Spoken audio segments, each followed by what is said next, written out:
Halo teman-teman, pada materi asuhan keperawatan jiwa kali ini kita akan membahas tentang kesiapan peningkatan perkembangan anak sekolah.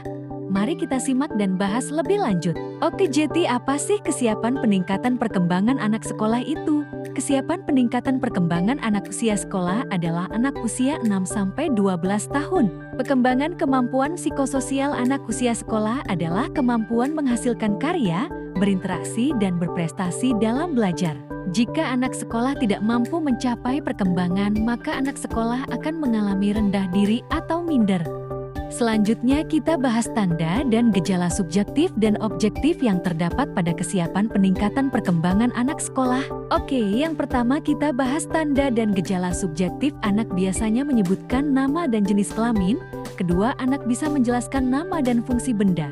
Yang ketiga, anak sudah bisa membaca doa. Yang keempat, anak bisa mengungkapkan perasaan marah, senang, takut, dan sedih. Kelima, anak bisa menyampaikan pendapat dan keinginan, puas dengan keberhasilan. Yang keenam, anak menceritakan kebaikan dan mengungkapkan kesalahan.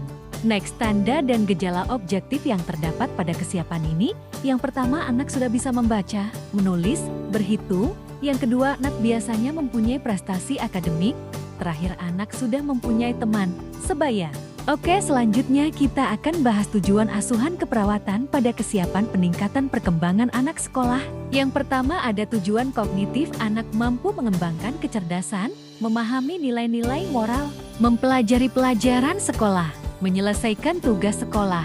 Anak mampu beradaptasi, anak memiliki rasa bersahabat dan bersaing, senang berkelompok. Yang kedua ada tujuan psikomotor.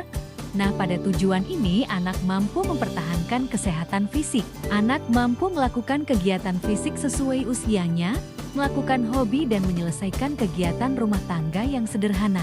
Yang ketiga, pada tujuan afektif, anak mampu mengekspresikan perasaan, mengungkapkan kesalahan, merasakan bahagia terhadap kebaikan yang pernah dilakukan.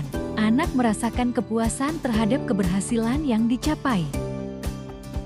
Next, kita akan bahas tindakan keperawatan yang akan diberikan kepada anak sekolah dan keluarga. Yang pertama, kita akan bahas tindakan keperawatan yang diberikan kepada anak sekolah. Nah, apa aja sih tindakan keperawatan yang diberikan? Yang pertama, bantu anak mengembangkan kecerdasan dengan mendiskusikan kelebihan dan kemampuan anak, menjelaskan dan melatih keterampilan, memberi bacaan dan permainan yang meningkatkan kemampuan, melibatkan anak dalam pekerjaan rumah tangga sederhana. Latih anak sesuai dengan pelajaran di sekolah, kembangkan hobi yang dimiliki anak. Yang kedua, bantu anak mengenal dan memahami nilai moral dengan menerapkan nilai agama dan budaya positif pada anak. Ketiga, latih anak mengembangkan keterampilan sosial dengan memberi waktu anak untuk bermain di luar rumah bersama teman dan kelompoknya. Berikan motivasi anak untuk mengikuti perlombaan untuk belajar bersaing dan bersahabat. Latih anak berinteraksi dengan orang lain. Yang keempat, latih kedisiplinan pada anak. Bimbing anak saat menonton televisi, membaca buku cerita, bermain gadget, dan menilai manfaatnya. Yang kelima, ajarkan kebersihan diri. Terakhir, beri pujian pada setiap pencapaian anak. Selanjutnya, tindakan keperawatan yang diberikan kepada keluarga. Nah, yang pertama, jelaskan perkembangan yang harus dicapai anak sekolah.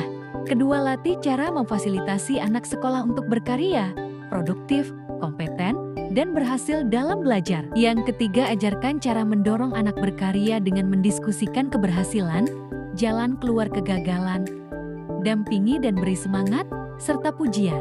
Yang keempat, ciptakan suasana keluarga yang mendukung anak berkarya dengan memberi motivasi positif.